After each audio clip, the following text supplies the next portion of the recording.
박현희 시인의 사람의 마음을 움직이는 큰 힘은 사랑입니다 라고 하는 좋은 시 한 편을 제가 소개하면서 설교를 시작하겠습니다. 사람의 마음을 움직이는 큰 힘은 상대를 제압하는 강한 힘이나 돈도 명예도 권력도 아닙니다. 아무리 거칠고 사나운 야생마도 사랑으로 길들이면 온순한 말이 되고, 보기 흉한 화초도 사랑과 정성으로 가꾸면 곱게 아름답게 피어납니다. 사람도 이와 마찬가지입니다. 아무리 약하고 거친 사람도 사랑으로 돌보아주는 사람 앞에서는 순한 양처럼 온순하고 부드러운 사람이 됩니다. 우리는 부족한 인간이기에 더러는 실수도 하고 잘못도 저지릅니다. 하지만 상대의 실수나 잘못을 찾아내 충고하기보다는 좋은 점이나 잘한 일을 먼저 칭찬할 줄 알아야 합니다. 진심으로 상대를 아끼고 사랑하는 마음이 깃든 충고나 조언은 듣는 이의 마음을 움직일 수 있습니다. 같이 한번 읽어볼까요? 사람의 마음을 움직이는 가장 큰 힘은 바로 사랑이기 때문입니다. 사랑하는 여러분, 사람의 마음을 움직이는 가장 큰 힘이 사랑임을 진짜 믿으십니까? 예, 꼭 믿으시기를 바랍니다. 미국의 유명한 철학자이면서 시인인 랄프 waldo 에머슨의 어린 시절 이야기입니다. 한날은 랄프 에머슨이 가만히 밖을 내다보고 있는데 외양간에 있어야 되는 송아지가 밖으로 나와서 여기저기 서성거리고 있는 것입니다. 그래서 에머슨이 어린 마음에 저 송아지를 빨리 외양간으로 집어내야겠다라고 생각하고 집에서 나와서 송아지를 열심히 끌어당기는데 송아지가 꿈쩍도 하지 않는 겁니다. 그래서 곁에 있는 아버지한테 아버지 저 좀 도와주세요. 이 송아지 외양간에 놓아야 되는데 아버지 좀 도와주세요 해서 아버지가 앞에서 끌고 이 에머슨이 뒤에서 밀었습니다. 그런데도 송아지가 꿈쩍도 하지 않았다고 합니다. 비록 어린 송아지지만 두 사람의 힘으로 감당할 수 없었던 것입니다. 그런데 잠시 후에 보니까 이 송아지가 갑자기 저 멀리 밭에서 일하고 있는 나이가 지긋이 든 여자 하인에게로 걸어가는 것입니다. 이 에머슨의 아버지가 혹시라도 큰 문제가 생기는 것이 아닐까 싶어서 집안에 있는 하인들을 다 불러 모았습니다. 자, 이제 송아지가 거의 다 나이가 지긋이 든 여자 하인에게 도착했을 때에 갑자기 이 여자 하인이 손가락 하나를 딱 끄집어내더니만 송아지 입에다가 딱 물렸습니다. 예, 그리고 난 다음에 이 하인이 뒷걸음질로 한 걸음씩 한 걸음씩 움직이니까 송아지가 그대로 자연스럽게 따라오는 것입니다. 그래서 원래 송아지가 있어야 되는 외양간에 송아지를 무사히 큰 힘 들이지 않고 다시 넣을 수 있었다고 합니다. 여러분, 어린 이 에머슨이 이 모습을 보고 너무 신기해서 여자 하인에게 물었습니다. 도대체 어떻게 된 일입니까? 그러자 이 늙은 하인이 이렇게 말했습니다. 주인님, 제가 이 송아지 입에다가 손가락을 물린 것을 이 송아지는 지금 엄마의 젖을 빨고 있다고 느꼈을 겁니다. 착각했을 것입니다. 그리고 송아지들은 자기를 사랑하는 어미들을 잘 알기 때문에 어미가 이끄는 곳이라면 어디든지 가기 마련입니다. 그래서 제가 조심스럽게 뒷걸음질하면서 송아지를 이끈 것입니다. 사랑하는 여러분, 동물도 우리가 사랑하면 동물의 마음도 우리가 움직일 수 있는 줄로 믿습니다. 때로는 훈련을 통해서 동물을 멋지게 조련해서 움직일 수도 있지만 그것보다 훨씬 더 큰 힘은 사랑을 통해서 할 수 있다는 것입니다. 여러분, 우리나라의 컴패션 대표이신 서정인 목사님께서 쓰신 고맙다라고 하는 책이 있습니다. 이 책에 나오는 내용을 제가 한번 소개해 드리도록 하겠습니다. 2005년도 초에 어느 병원에 골수 담당 코디네이터로부터 백혈병을 앓고 있는 여자아이의 골수와 서정인 목사님의 골수가 일치한다는 것을 듣고 이 코디네이터가 서정인 목사님에게 전화를 했습니다. 그러면서 딱한 사정을 이야기하고 혹시라도 골수를 이식해 줄 수 있겠느냐, 기증해 줄 수 있겠냐라고 물었습니다. 목사님은 자신이 한번 수고하면 아이를 살릴 수 있다는 기대감을 가지고 기꺼이 골수 이식을 하겠다라고 말씀을 했고, 그리고 날을 잡아서 정말 그 고통스러운 골수 이식 수술을 잘 마쳤다고 합니다. 그리고 한 5개월 정도 시간이 지나갔는데 다시 또 병원에서 전화가 왔습니다. 목사님, 죄송한데 아이가 재발을 했습니다. 목사님, 한 번 더 골수를 기증해 주실 수 있겠습니까? 목사님이 한 번은 했는데 이 두 번은 선뜻 마음이 내키지가 않는 겁니다. 그래서 저에게 조금 시간을 주실 수 있겠습니까? 라고 한 다음에 전화를 끊습니다. 그 사정을 이 서정희 목사님께서 아내 되시는 사모님께 이야기를 했어요. 여보, 이런 일이 있는데 어떻게 하면 좋을까요? 라고 상의를 했습니다. 여기 우리 아내분들 많이 계시죠? 만약에 여러분의 남편이 2번씩이나 골수 기증을 한다라고 했을 때 어떻게 반응하시겠습니까? 내 거 아니니까 해라, 뭐 이렇게 하시겠습니까? 이 목사님의 사모님이 목사님을 너무 사랑하셨던지, 여보, 한 번 했으면 됐지, 더 이상 하지 마요, 자기 몸이 힘들어요, 자기도 나이도 있는데 무리하지 말라고 사모님이 말렸습니다. 그리고 매제였던 의사에게 혹시나 해서 목사님이 전화를 걸어서 사정을 이야기했습니다. 그러자 이 의사였던 매제가 이렇게 말합니다. 한 번 골수 이식을 해서 재발이 된 아이에게 다시 골수 이식을 해줘서 회복될 가능성은 1% 정도밖에 안 됩니다. 그러니까 너무 마음 쓰지 마시고 한 번 했으니까 안 하셔도 됩니다 라고 답변을 들었습니다. 의사로부터. 그리고 주변에 만나는 사람들한테도 그 이야기를 하니까 주변 사람들이, 아유, 목사님 한 번 했으면 됐죠, 그 힘든 골수 이식을 또 한다고요? 아유, 보니까 뭐 확률도 없는 것 같은데 목사님 그냥 마음 편하게 계십시오 라고 이야기를 다 해주셨어요. 그래서 목사님이 그 이야기를 다 듣고 마음은 좀 불편했지만 병원에 전화를 걸었습니다. 그리고 이렇게 말했습니다. 죄송합니다, 제가 이번에는 골수 이식을 할 수가 없을 것 같습니다. 그리고 전화를 끊었어요. 여러분, 며칠 뒤에 목사님께서 후원자들과 함께 저 멀리 에콰도르로 비전 트립을 떠났습니다. 여기저기 모든 일정을 잘 마무리하고 마지막 날 이제 버스를 타고 숙소로 돌아오고 있는 저녁이었습니다. 근데 갑자기 잘 달리던 버스에 문제가 생겨서 버스가 딱 멈춰져 버린 것입니다. 어디를 갈 수도 없고, 그런 상황 가운데 딱 주어진 것이죠. 할 수 없이 버스에서 긴 시간을 보내야 했습니다. 그때 목사님께서 자신 옆에 앉아 계시던 어느 장로님과 이런저런 이야기를 나누시다가 골수 이식과 관련된 이야기를 어렵게 끄집어냈습니다. 이 말인즉슨 아직도 서정희 목사님 마음속에는 불편한 마음이 남아 있었다는 것입니다. 장로님께서 이야기를 쭉 들으시더니만 서정희 목사님의 눈을 딱 쳐다보시면서 이렇게 말했다고 합니다. 목사님, 하시지요. 목사님, 하시지요. 목사님이 깜짝 놀랐습니다. 예? 골수 이식을 또 하라고요? 예, 목사님, 하시지요. 그리고 잠시 침묵이 흐른 뒤에 장로님이 어렵게 또 입을 여셨습니다. 목사님, 사실 제가 너무나도 사랑하는 딸이 오래전에 백혈병에 걸려서 하늘나라로 먼저 갔습니다. 아마 목사님 쉽지 않으시겠지만 이번에 또 한 번 더 골수 이식을 하신다면 아마 그 아이의 부모님들이 하나님의 사랑을 느끼지 않을까 싶습니다. 하나님의 사랑을 전할 수 있는 소중한 기회가 되지 않을까 싶습니다. 그러니 목사님, 하시지요 라고 장로님 말씀하셨어요. 버스가 다 수리가 되고 버스를 타고 숙소로 돌아왔습니다. 목사님이 누우려고 이제 잠을 자려고 누웠는데 잠이 안 오는 거예요. 목사님, 하시지요, 하시지요. 계속 귓가에 들려오는 겁니다. 그래서 목사님이 일어나서 엎드린 채로 하나님 앞에 기도하기 시작했습니다. 하나님, 제가 이만큼 했지 않습니까? 이만큼.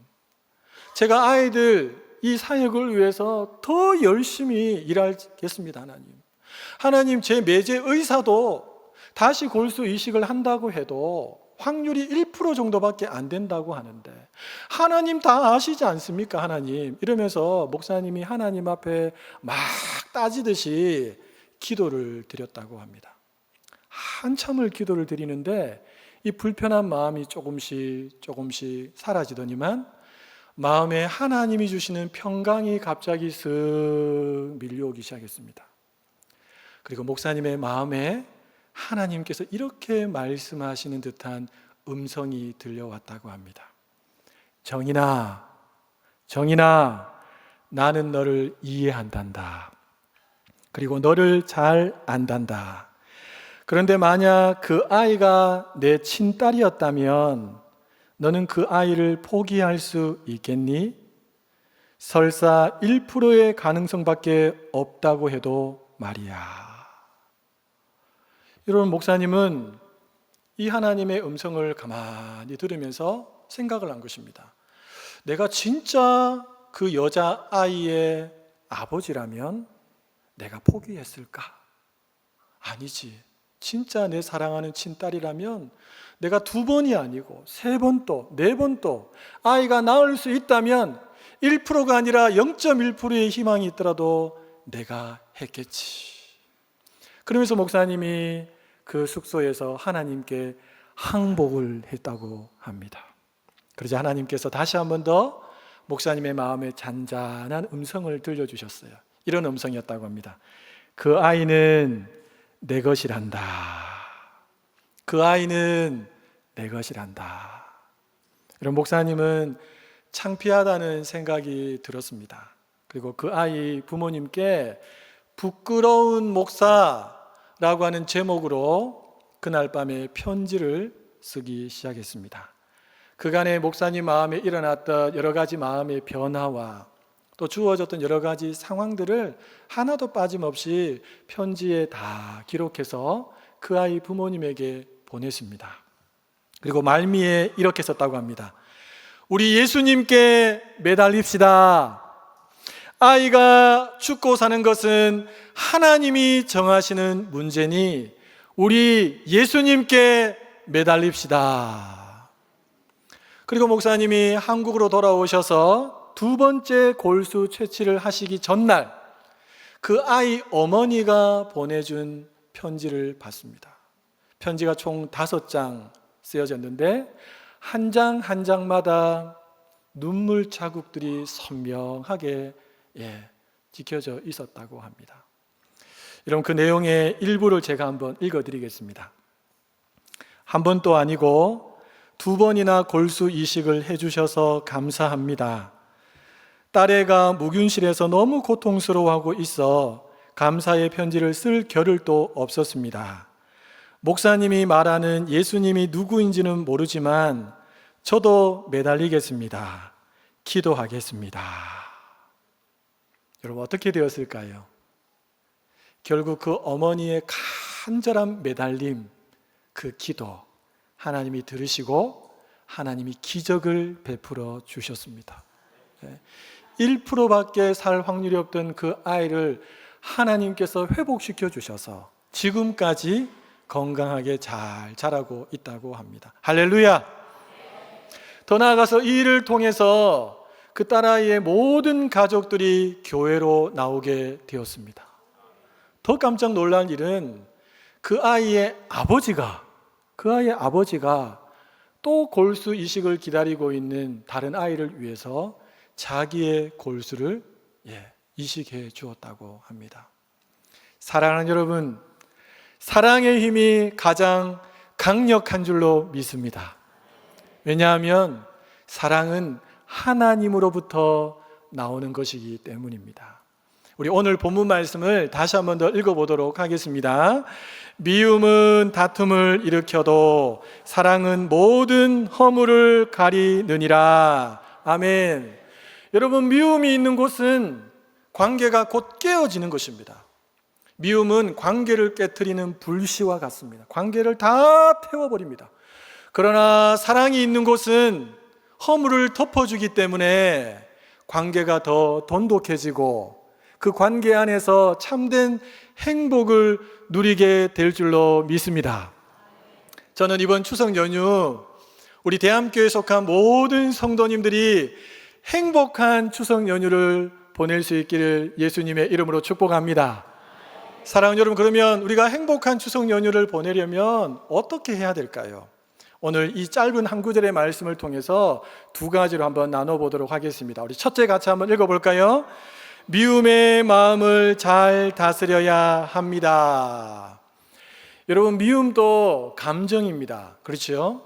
미움은 누구나 가질 수 있는 감정입니다. 중요한 것은 이 미움을 어떻게 컨트롤하느냐, 잘 관리하느냐가 중요합니다. 추석 연휴 때 모처럼 친지들을 만나서 이런저런 이야기를 주고받거나 또 같이 뭔가를 일을 하다가 보면 부딪힐 때가 있습니다. 그렇죠? 그럼 나도 모르게 미움의 감정이 싹 트고 미움의 감정이 점점 올라올 때가 있다는 겁니다. 여러분, 그때 이 미움을 잘 컨트롤해야 되는데 어떻게 할 수 있을까? 심리학자들, 전문가들이 알려주는 가장 탁월한 방법을 제가 오늘 소개해 드리겠습니다. 그게 뭐냐 하면 심호흡을 10번 하는 것입니다. 몇 번요? 자, 저와 함께 이 시간에 한번 심호흡을 10번 해보도록 하겠습니다. 준비되셨습니까? 자, 하겠습니다.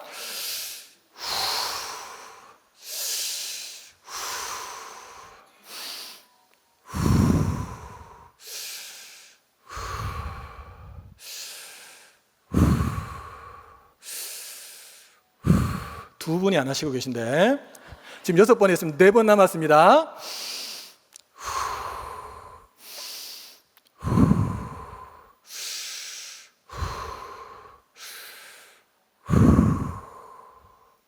좀 어떠십니까, 여러분? 목사님 머리가 핑 돌아요. 여러분, 심호흡을 10번 하면 내 안에 압이 차 있는 것이 빠져나갑니다. 빠져나가요. 여기에 하나 더 좋은 방법이 있습니다. 그것은 뭐냐 하면 지금 막 미움의 감정이 올라오는 그 상황, 그 공간을 벗어나서 바깥에 확 트인 곳으로 나가는 것입니다. 그리고 가능하다면 그곳에서 다시 심호흡을 하시면 목까지 차올라서 이제 조금만 더 올라오면 입을 통해서 막 미움의 분노로 막 쏟아져 나올 것들을 여러분 다시 이렇게 가라앉힐 수 있습니다. 탁월한 방법입니다. 여러분, 이거 어디에서나 잘 안 가르쳐 주는데 여러분, 오늘 이 말씀 잘 기억하시고 혹시라도 그런 일 없겠지만 추석 연휴 때 불편한 마음 때문에 미움이 올라올 때 꼭 실습해 보시기를 바랍니다. 여러분, 상대를 깎아내리는 말, 누군가가 나를 막 깎아내리는 말을 들으면 나도 모르게 미움의 감정이 올라옵니다. 또요, 상대가 부담스러워하는 말을 자꾸 물으면 또 이런 마음들이 나도 모르게 올라옵니다. 그러니까 여러분, 이 추석 연휴 때 모처럼 만난 우리 친지들, 조카들한테 야, 너 결혼 언제 하냐 도대체? 이런 거 이야기하시면 안 됩니다. 아이고, 건강하게 잘 지냈구나, 반갑다, 이 정도 이야기하셔야지 갑자기 훅 들어오시면 안 된다는 거예요. 너 연봉이 얼마쯤 되냐? 이런 거 물으시면 안 돼요. 이런 거. 그리고 또 하나 있습니다. 요즘에 여러분, 너의 정치적인 견해는 뭐냐? 물으시면 안 돼요. 너 진보야 보수야? 이렇게 물으시면서 이야기하시면 안 됩니다. 여러분, 2023년도에 여론조사를 했는데 국민의 40.7%가 정치 성향이 다른 사람과 함께 앉아서 밥 먹기가 싫다. 그 사람하고는 절대로 밥 먹고 싶지 않다. 이렇게 이야기했다고 합니다. 그러니까 여러분, 이 정치 성향에 따라서 이 가족도 다 깨지고 심지어는 예수 그리스도 안에서 한 가족된 우리 이 성도들도 편이 막 나누어지고 막 서로 미워하고 막 이렇게 된다는 겁니다.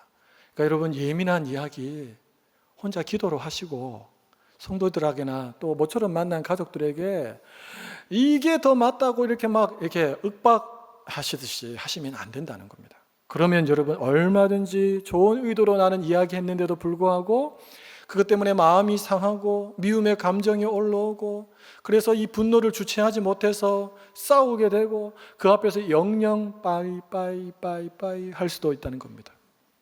그래서 여러분들이 이번 명절 때 미움의 감정이 올라올 때 여러분 잘 컨트롤하시고 내가 그 사람 마음속에 미움의 감정이 들지 않도록 지혜롭게 잘 말하면서 행복한 연휴를 보낼 수 있기를 부탁합니다.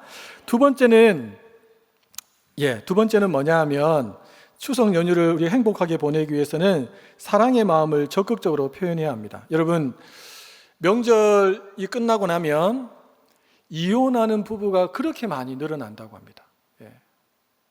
왜 그럴까요? 힘들다는 겁니다. 그렇죠? 힘들다는 겁니다. 모처럼 기분 좋게 만났는데 그 첫 마음은 다 사라지고 거기에서 일어나는 이런저런 일들로 인해서 마음이 상해서 갈라서자 이렇게 하는 분들이 많아진다는 겁니다. 의외로 많습니다. 우리 남편들에게 부탁드리겠습니다. 소파에 누워 계시더라도 아내의 안색을 잘 살피시기 바랍니다. 저 아내의 안색이 평상시 안색하고 좀 다르게 뭔가 좀 어두워지고 그러면 여러분 소파에서 벌떡 일어나셔서 몰래 아내 뒤로 찾아가셔서 여보 많이 힘들지? 당신 덕분이야. 여보 고마워. 격려의 말 한마디 해주시면 됩니다. 요즘에는 집안 살림을 남자분들이 하시는 경우도 있습니다. 역할이 바뀐 가정도 있는데 우리 아내분들에게 똑같이 부탁드리겠습니다.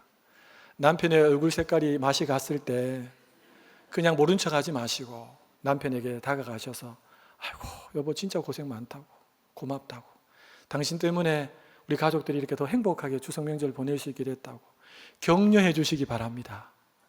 아멘을 한 명밖에 안 하시는데 다 싸우셨습니까?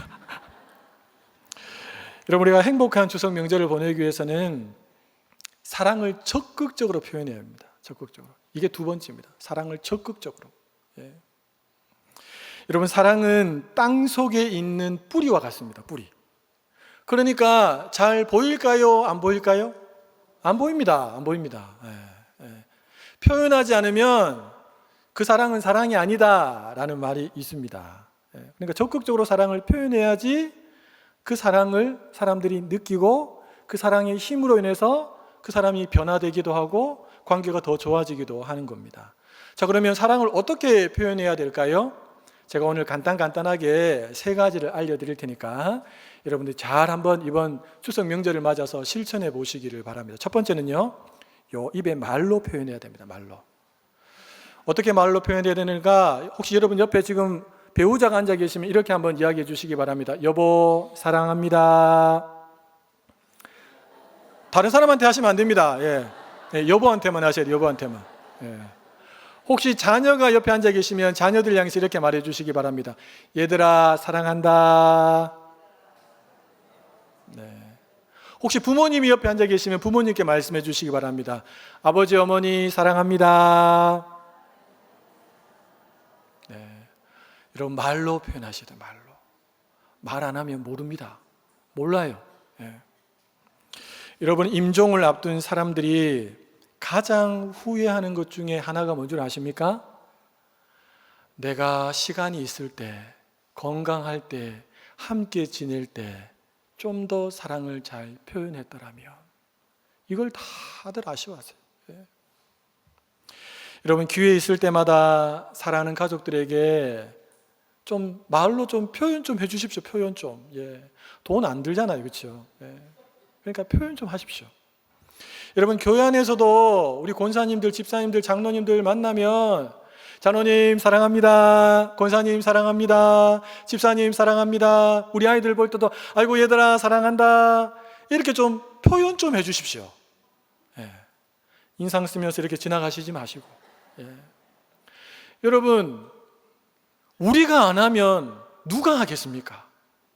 하나님의 자녀되고 예수 믿고 구원받은 이 구원의 기쁨과 감격이 있는 우리가 이 큰 사랑을 받은 우리가 안 표현하면 누가 할 수 있겠습니까, 여러분?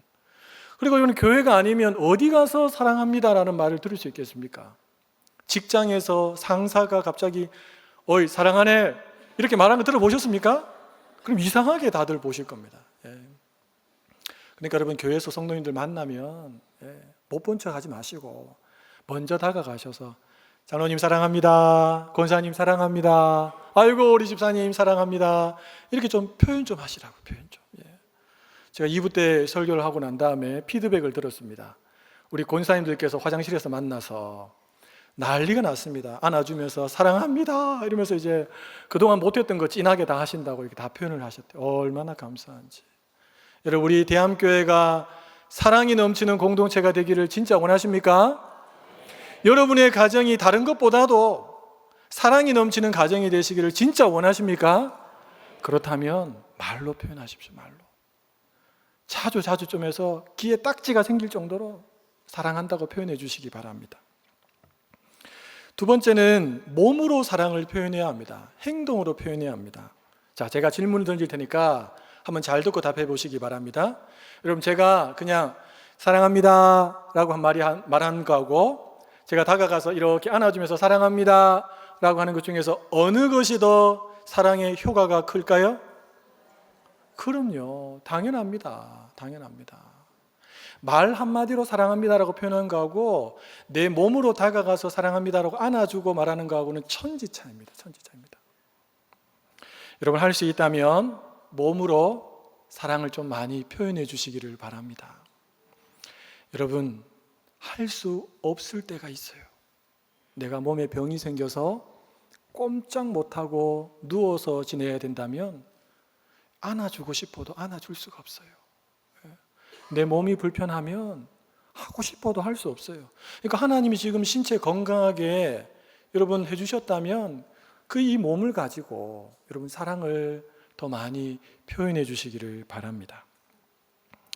여러분, 이런 사랑을 받지 못한 분들은요 굉장히 어색해합니다.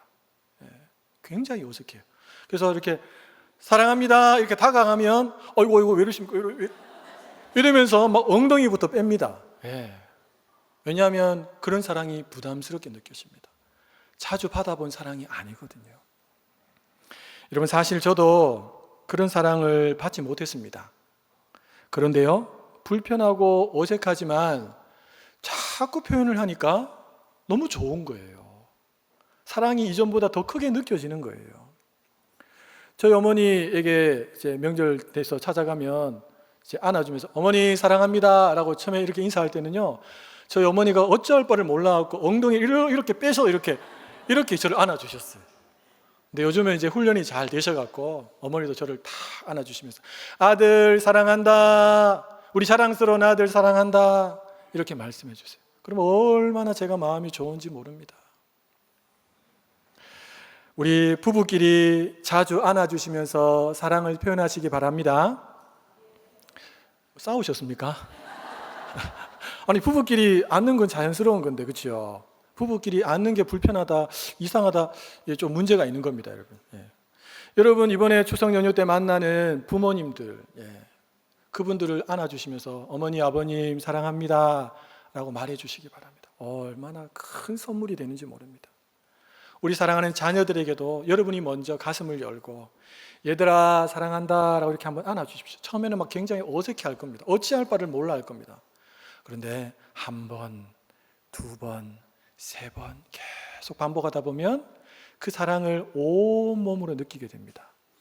여러분, 몸으로 이렇게 안아준다는 것은요, 내가 당신의 몸을 책임지겠습니다 라고 하는 표현입니다. 그러니까 진짜 사랑이죠. 그렇죠?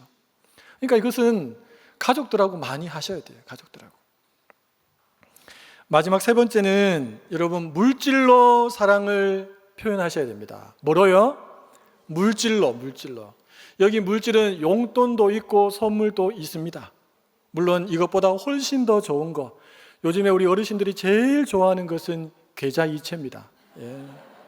여러분, 적극적으로 사랑을 표현하셔야 되는데 그냥 말로만 하지 말고 몸으로만 하지 말고 여러분, 빈손으로 가지 마시고 이번에 오랜만에 만나시는 분들 만나실 때 작은 거라도 괜찮습니다. 여러분, 거기에 마음을 담아서 여러분들이 거기에다가 안아주면서 사랑합니다, 고맙습니다 라는 말까지 한다면 그것은 금상첨화겠죠.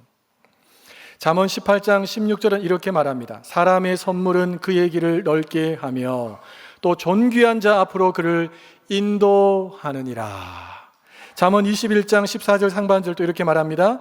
은밀한 선물은 노를 쉬게 하고. 여러분, 성경은 선물이 가져다 오는 긍정적인 효과를 분명하게 우리에게 말해주고 있습니다. 그 선물에 사랑의 마음을 담는다? 그것은 최고죠, 최고. 그러니까 우리 믿는 사람들은 믿지 않은 친지들을 만날 때 그냥 만나면 안 됩니다. 여러분, 작은 거라도, 양발 한 켤이라도 참기름 한이라도 여러분들이 선물로 주면서 잘 지내셨냐고, 보고 싶었다고, 사랑한다고 그렇게 말해 주셔야 합니다. 그래야지 우리를 통해서 주님의 사랑이 흘러가지 않겠습니까? 사랑하는 여러분, 꼭 기억하십시오. 사랑이 가장 강력한 힘입니다. 그런데 이 사랑은 표현하지 않으면 알 길이 없습니다. 알 길이 없어요. 사랑하는 여러분, 하나님도 우리를 향해서 적극적으로 사랑을 표현하십니다. 오늘 우리 집사님께서 특송으로 불러주셨는데, 나의 은총을 내가 너에게 주노라. 하나님 우리를 날마다 사랑한다 하더라, 사랑하는 딸아라고 부르지 않습니까?